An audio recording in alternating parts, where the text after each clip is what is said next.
मैं संजय कुमार पांडे आज आपको कक्षा 10 विज्ञान का पहला पाठ प्रकाश के बारे में हम लोग पढ़ेंगे। प्रकाश जो पहला पाठ है आपका, तो सबसे पहले भौतिक विज्ञान का पहला पाठ है प्रकाश। आज हम आपको भौतिक विज्ञान के बारे में बताना चाहते हैं। भौतिक विज्ञान में हम उन चीज़ों के बारे में अध्ययन करते हैं जो भौतिक रूप से हमें दिखाई पड़ती हैं। भौतिक विज्ञान का अर्थ है the study of nature and natural phenomena, जहाँ पर हम प्रकृति और प्रकृति के सिद्धांतों के विषय में जानने का प्रयास करते हैं। वह विज्ञान का जो भाग है, क्षेत्र है, वह भौतिक विज्ञान कहलाता है। पहला पाठ जिसको हम पढ़ने जा रहे हैं यानी कि प्रकाश।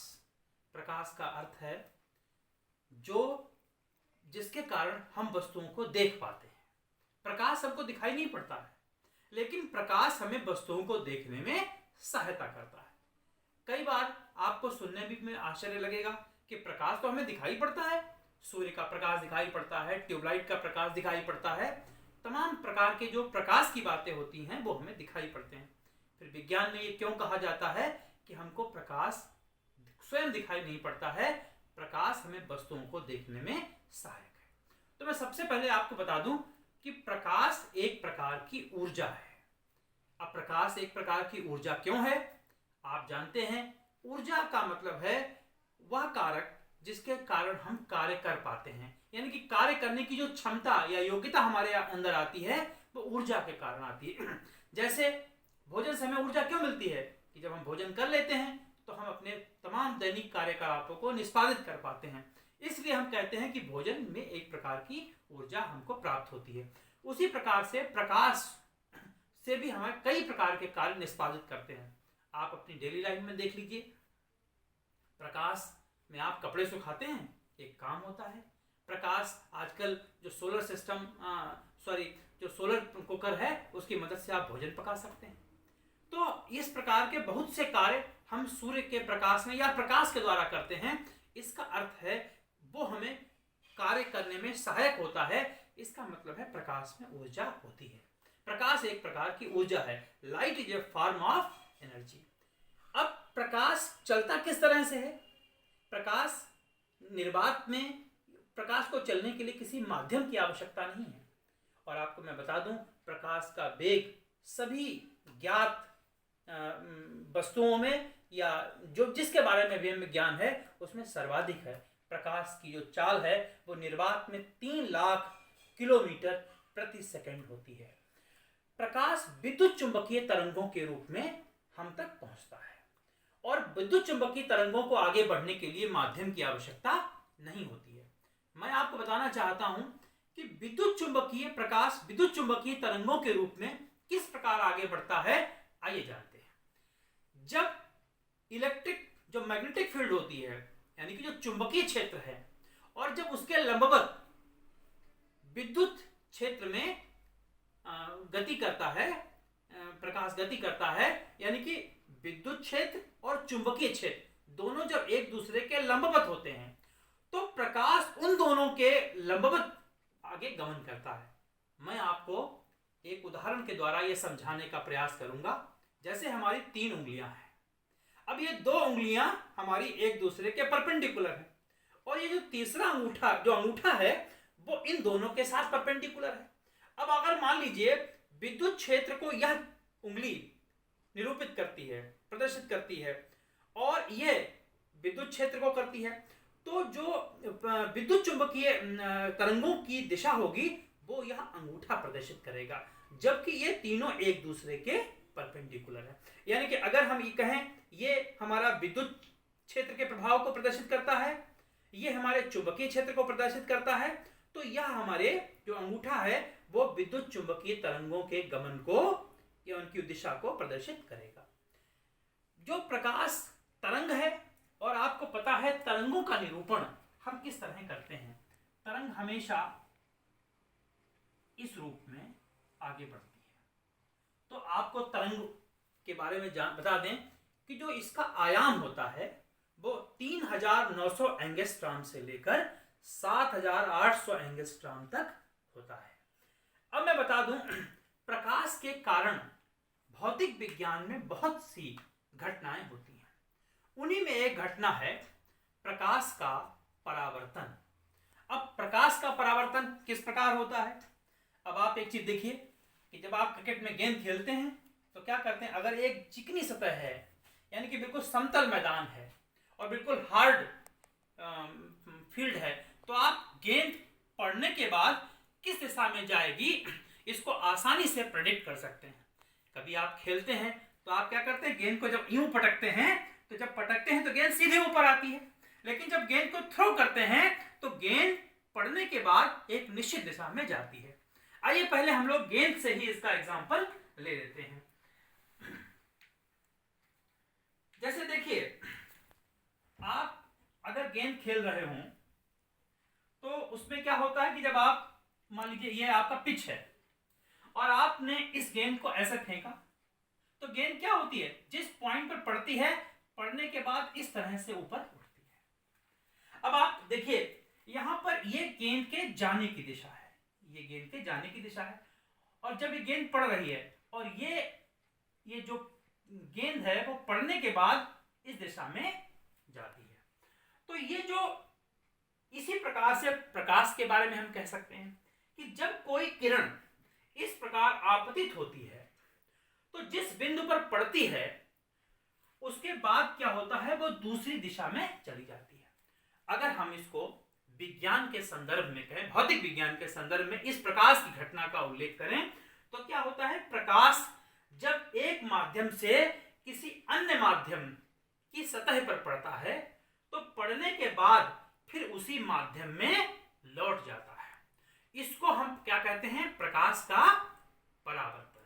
और ये जो किरण है, अब आप ये मत कहिए ये किरण ए बी है, कई बार हम कहते हैं ना ये किरण ए बी है, तो ये किरण ए बी नहीं है, यह किरण ए बी के द्वारा निरूपित होती है और फिर यह क्या है, इस दिशा में चली जाती है। तो ये जो बी सी है यह परावर्तित किरण की दिशा है। अब क्या है, इस बिंदु पर अगर हम एक लंब खींचते हैं, लंब, अब कई बार क्या होता है हम कहते हैं इस पर अभिलंब खींचते हैं। विज्ञान में कभी भी हमको यह नहीं समझना चाहिए कि हमको यह लंब खींचना क्यों चाहिए। अब आपने निर्देशांक ज्यामिति पढ़ी होगी। निर्देशांक ज्यामिति के द्वारा जब हम किसी स्थान के विषय में, किसी स्पेस के बारे में बताते हैं तो हमको सापेक्षता की आवश्यकता। किसके सापेक्ष? जैसे आप कहीं कहते हैं कि अगर आपको पता है लखनऊ कहाँ है तो आप कहेंगे लखनऊ इलाहाबाद से पश्चिम है, यानी कि आप इलाहाबाद को जानते होंगे तब तो लखनऊ को बता पाएंगे। तो हम इस कोण को बताना चाहते हैं कि यह आपतित कोण कितना है, इसीलिए हमें एक सापेक्ष कारक की आवश्यकता होती है, इसीलिए उस बिंदु पर हम एक लंब खींचते हैं। और आपतित किरण इस, मान लीजिए ये लंब जो है वो बीबी डैश के द्वारा निरूपित होता है, तो ये हमारी किरण कौन सी हो गई, आपतित किरण ए बी, और बीसी कौन सी हो गई, परावर्तित किरण, और बीबी डैश क्या हो गया, निरूपित क्या करता है, अभिलंब को। तो आपतित किरण जो अभिलंब के साथ कोण बनाती है वो कोण क्या हो गया, आई। अब आई कहने के पीछे कारण क्या है, इसको आपतित किरण को अंग्रेजी में कहते हैं इंसिडेंट रे। तो इंसिडेंट का पहला लेटर ले लिया आई, तो इस कोण को आई, यानी कि जो आपतित किरण और अभिलंब के बीच का कोण है वो क्या हो गया, आई। और आर, ये किरण कैसी है, परावर्तित, तो परावर्तित किरण है, तो ये परावर्तित किरण यानी कि रिफ्लेक्टेड रे और जो नॉर्मल के बीच एंगल बनता है वो आर होता है। अब परावर्तन का पहला नियम क्या है, परावर्तन का पहला नियम है कि आपतित कोण परावर्तित, ये जो I, angle I is equal to angle R. आपतित किरण, आपतन कोण, परावर्तन कोण बराबर होते हैं, आपतन कोण परावर्तन कोण के बराबर होता है। यह हमारा परावर्तन का प्रथम नियम है। तो मैं बता दूं परावर्तन का प्रथम नियम क्या हुआ, आपतन कोण सदैव परावर्तन कोण के बराबर होता है। दूसरा नियम क्या है, यहां पर यह सरफेस मान लीजिए, मिरर मान लीजिए, आपतित किरण, अभिलंब और अपरावर्तित किरण तीनों एक ही तल में होते हैं। तल का मतलब समझ लीजिए। तल का मतलब यहां पर यह हुआ कि अगर हम मान लें, यह तो प्रदर्शन किया, मान लीजिए एक किरण, ये दर्पण इस प्रकार से है और किरण इस प्रकार से पड़ती है और परावर्तित किरण इस तरह जाती है और अभिलंब ये है, तो इसके द्वारा जो तल बनेगा वो तीनों एक ही तल में उपस्थित होंगे, तीनों एक ही तल में पाए जाते हैं। अब आपको मैं बता दूं कि आप दर्पण के सामने खड़े होते हैं, तो दर्पण के सामने जब खड़े होते तो आपको अपना प्रतिबिंब दिखाई पड़ता है। तो मैं आज आपको बताऊंगा प्रतिबिंब किस तरह दिखाई पड़ता है। मान लीजिए एक बिंदु आपके चेहरे पर, मान लीजिए एक बिंदु ये है और इस किरण को हम आगे की तरह बढ़ाते हैं इस तरह से यहां पर, तो क्या करते हैं, इसका प्रतिबिंब हमको यहां पर दिखाई पड़ता है। प्रतिबिंब दो प्रकार के होते हैं, एक तो वास्तविक प्रतिबिंब होते हैं, दूसरे आभासी प्रतिबिंब होते हैं। इसकी दूसरी परिभाषाएं हैं, लेकिन जो यहां के अनुसार परिभाषा है वो मैं बताना चाहता हूं कि जो वास्तविक प्रतिबिंब होते हैं उनको आप पर्दे पर ले सकते हैं, ठीक है, और जो आभासी प्रतिबिंब होते हैं उसको पर्दे पर नहीं लिया जा सकता। या मैं यूं कहूं, अगर हम बात कर लें इसकी टेक्निकल रूप से, तो ये होता है कि जहां पर किरणें परावर्तन के पश्चात या अपवर्तन के पश्चात वास्तविक रूप से मिलती हैं तो वहां पर वास्तविक प्रतिबिंब बनता है, और जहां पर वो किरणें मिलती हुई प्रतीत होती हैं वो आभासी प्रतिबिंब होता है।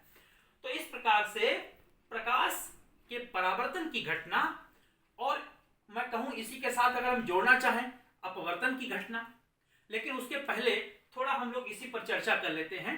अब आप देखिए, अगर एंगल आई यानी कि आपतन कोण 40 डिग्री है तो परावर्तन कोण कितना होगा, वो भी 40 डिग्री होगा।